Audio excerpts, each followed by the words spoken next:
ኧረ ተይ ገንዬ ተብለሻል።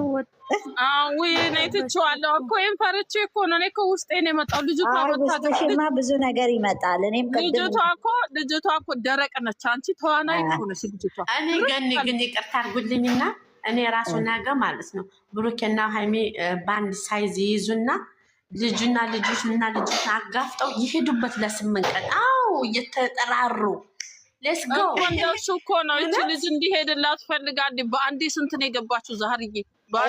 ለምን ዛሬ ስልኳን አጠፋሽ ተባለ? ስልኳን አጥፍታለች ነው አውቀው ነው። ነገ ለመምጣት ነው እናንዬ፣ ነገ ለመምጣት። እኔ መታ ደግሞ ትዝ አይላችሁም? ቆይ ዛሬዬ እንትና ሚፍታ ጠርቷት ዛሬ እውነቱን ልትነግረን ነው ምናምን ብለዋቸው ታድለን በቃ እውነት አለ አለ። ግን ያደረገቻቸው ይዛለታ እንደው ድራሻቸው ነው ከያጠፋቻቸው። ማስጠንቀቂያ ጭምር እኮ ነው የሰጠቻት ለሃይሚ ማስጠንቀቂያ ወይኔ ጭምር። እንደዚህ ስል ነው እንትና የወረደችው መሰለኝ። አናናት ወድም እንደዚህ አይነት ወር ገደረች አባረርሽ ሰው ወይ ጉድ መሰለኝ። ዜድዬ ለዚህ ነው እንዲወጣችሁ ሃናን ገኒ እኔ በጣም እያናደድኩባት በልጇ መቼ እንደሆነ። እሺ ገኒ እኔ አንቺን አንድ ሀሳብ ጠይቅሽ የምር ማለት ነው። እንደዚህ ሆነ እንደ ምርጥ አፍቃሪ ልክ እንደ ሃይሚ አፍቃሪ ሆነሽ ማለት ይሄው ለምሳሌኛ ትምህርት ነው የወሰድነው፣ ግን እንደ ሲሪየስ በሃይሚ ላይፍ ሳይሆን በአንቺ ላይፍ ቢሆን እኔ እግዚአብሔር ነው መሻውን ጨለማ አይደለ የምር ነው ምምልልሽ። በእኔ ላይፍ የነገር ቢከሰት እንደ ሃይሚ እኔ ቆሜ የማውራት እድል አቅምም የለኝም። እውነት ለመናገር ይሄንን ከሆነ የምትጠይቂኝ ስንት ሺህ ጊዜ መልሻለሁ መሰለሽ። እኔ እንደውም እዛ የቆመበት ጊዜው ነው የሚሄደው በመጀመሪያ ቀን እኔ እዛ ሆና ብያለሁ። እዚህ ላይ ብያለሁ ሰው ፊትም አልቀርብም እኔ። በሚቀጥለው ቀን ያገኘው ለዚህ እኮ ነው ድራማ ነው እያልን እየተናገርን እኛም በራሳችን ይወስ እናስገባው። በዛ ነው የተረገመ ሰዓት ይዘው መጣች። የቅድም የስ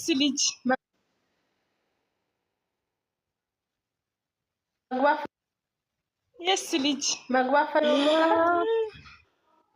አስገባት። ሁሉም ከመጣናሽ ምርጥ ልጅ ናት። ይኸውልሽ ፍቅር ታጋሽ ወይ በራሴ እንደዚህ አይነት ነገር ቢፈጠር ይሄን ያህል ትዕግስቱም የለኝም። በእውነተኛ ቢሆን ሃይሚ ራሷ እናቃታለን አይደል? እኛ ብቻ ደግና የሆነ ሴት ስለሆነች እሷ ራሷ ተመልሳ አታየውም ነበር። እኛ ላይ ብቻ አይደለም እውነተኛ ታሪክ ሆኖ በነበረ ሃይሚ ራሷ አሁን ድረስ እንኳን ልትጋፈጥና ከአንድ ቀን በኋላ ስልኳን አጥፈት አይንህን ላፈር ነው የምትለው። ይሄን ነው እኮ አታናግረው። ማንም ተናግረናል እኮ ይሄንን ፍቅር ብዙ ጊዜ ተናግረናል። እንደ ሃይሚ ገኒዬ ለምን እንደዛ እንዳልኩሽ ታውቂያለሽ? ብዙ ሰው ማለት ነው እንደዚህ ልሻል። ምን ችግር አለው? አፍቃሪ አይደለሽ ስለምትወዱ አይ ብለው እኮ እኛ ተናግረናል። ሃይሚ ራሱ ትናንትና ብዙ ሰዓት ነው የተናገረው። ፍቅር እንደዚህ ጨርስላት አንዴ ልጨርስላት። እኔ ሲሰድቧት እንደውም ምን ብያለሁ መሰለሽ? በዚህ በድራማ ሃይሚ ምን አይነት ጥፋት አጥታ ነው እሷ የምትዘቀዘቀው የምትሰደበው? በዚህ ድራማ እሷ ምንም የሰራችው ስራ የለም። ተበዳይ ሴት ሆና ነው እዚህ ድራማ ላይ መጣችው ሃይሚ። ስለዚህ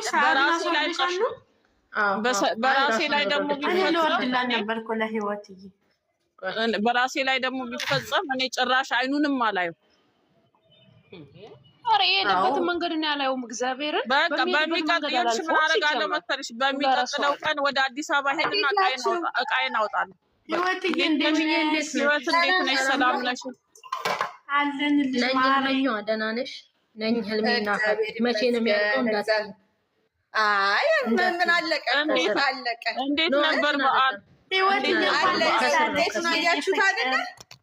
በጣም የእናንተ ውጤት ነው። አየሽ ብዙ ሰው አረጋግታችኋል። በጣም ክብር የሚገባ ልጆች ናችሁ። በእውነት ሁሉም ሰው በቃ እናንተን መከተል አለበት። እውነቴን ነው። እስካሁን ድረስ ምንም ሀሳባችሁ 100% ወለም ዘለም ሳይል ይኸው ባላችሁበት በቆማችሁበት እስካሁን ድረስ ቆማችኋልና እግዚአብሔር ይስጣችሁ፣ ክብር ይገባችኋል። ዛሃሪና ሃይሚ በእውነት ሁሉ ጊዜ የምታወሩት የምታብራሩት ነገር በእውነት ጓጉቼ እኔ ራሱ እናንተን ጓጉቼ እንድጠብቅ ነው የሚያደርገኝ እና በጣም ነው ደስ የሚለው። ደስ ብሎኛል።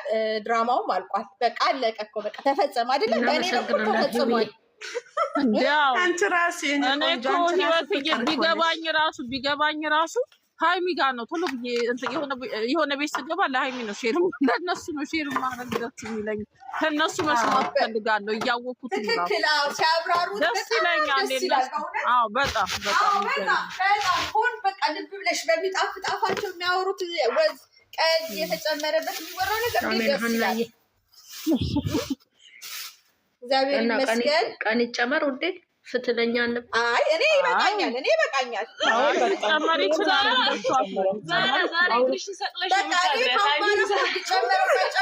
ችግር የለውም። በነገራችን ላይ አሁን ነገ ብዙ ልጆች እንትን ያሉን ልጆች አሉና ብዙ የተጨነቁ ልጆች አሉ። ልጅቷ መታ ብትቀየር፣ ልጅቷ መታ እንደዚህ ብትል የሚሉ ሰዎች አሉ።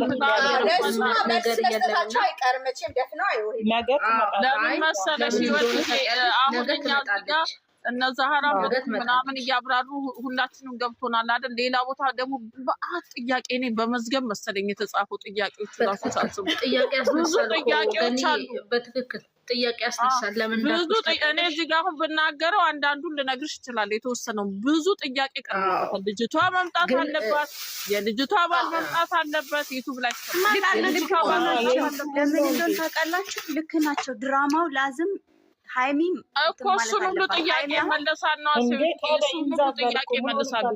እነሱ ጥያቄ የሚፈተፈት ከሆነ ናም ሴት እነሱን ሁሉ ጥያቄዎች ለመመለስ ዛሬ ግን እዚህ ጋር የሆነ ነገር እንወያይበትማ። ለምንድን ነው ቆይ እዚህ ጋር አጀንዳ ላነሳ ነው። ብሩኬ ማለት ነው ምን አለ መሰለኝ ቲጂዬ፣ አንቺማ በኮሜንት በምን ድካምሽ አይረሳም። ቲጂዬ ህይወትን እየመለሰች ስሚ ምን አለ መሰለሽ እዚህ ጋር ማለት ነው ቶለ እንደ ቀብር አፈር ማለት ክልብ አደረገን። መሀል ላይ ምን አለ መሰለሽ እኔ አላት እንዲህ አለ ዋናው ነገር አላት የኔ እና አንቺ መስማማት ነው።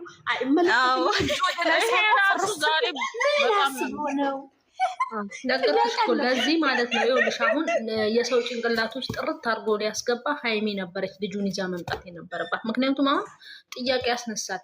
ለምን መሰለሽ ምን እያሉ ነበር መሰለሽ? እኔ ዩቲዩብ ላይ ዛሬ ጠዋት ሳዳምጥ ነበር እና ልጅቷና ብሩኬ ተመካክረው እያሉ ነበር። አይ ኖ እሱ አታውቅም ሳይሆን ከመጡስ ተመካክረው እንዲህ እንበላት በቃ በዚህ እንፍታ ብለው ከመጡስ የሚባል አማርኛዎች ነበሩ እና አንዳንዴ ሲቀጥል ደግሞ ሲጠራት ለምን ትሄዳለህ እያሉ ደግሞ አጥመው ሲያሰባት እና ስናይ በስትክክል እኔ ምክንያቱም እነሱ ሼር ያደረጉትን ነገር ሁለቱም ተግባብተው ተነጋግረው ነው ሼር የሚያደርጉት። ሀይሚ የራሷን ዩቲዩብ ላይ ሼር ታደርጋለች፣ ብሩክ የራሱ ዩቲዩብ ላይ ሼር ያደርጋል እንጂ ልጅቷ መታ ሼር የምታደርግበት ነገር የለም። ይሄን ነገር ደግሞ ተግባብተው ተስማምተው ነው ዩቲዩብ የተከፈተላት። መጨረሻውም ዩቲዩብ እንደሚከፈትላት ልጁ ይከፈትለታል። ይሄም ልጅ ይከፈትለታል አይደለም ሌላው ይመስለኛል። ይሄ ልጅ አለው ልጁ ሰብስክራይብ አርጉት። አሁን ለምን እንደመጣ ታውቂያለሽ? በጥሩ ሁኔታ ሲመጣ የነ ብሩኬ መከታ የነ እንትና ተብሎ ሰብስክራይብ ይደረጋል። አየሽ፣ የሰውን ጭንቅላት በልተውታል።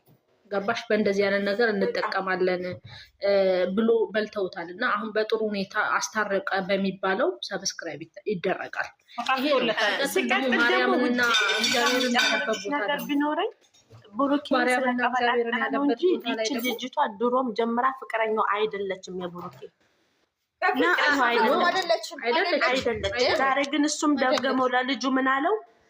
እንዴት ነው የተዋወቃችሁት? አይ የዛኔ እኮ እንደዚህ ምናምን አለባበሳት ነው ምልሽ ስልሽ እኮ ነው እከክ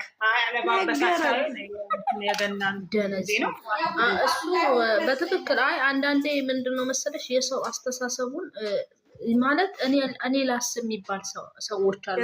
እነሱ የሚጠቅማቸውን ነገሮች ያውቁታል። ምክንያቱም ወጪ ከሚያወጡ ለሁለቱ ልጆች ከቨር ቢያደርጉላቸው ዩቲዩብ ከፍተው በዛ ብራቸውን ያፍጣጡታል ማለት ነው።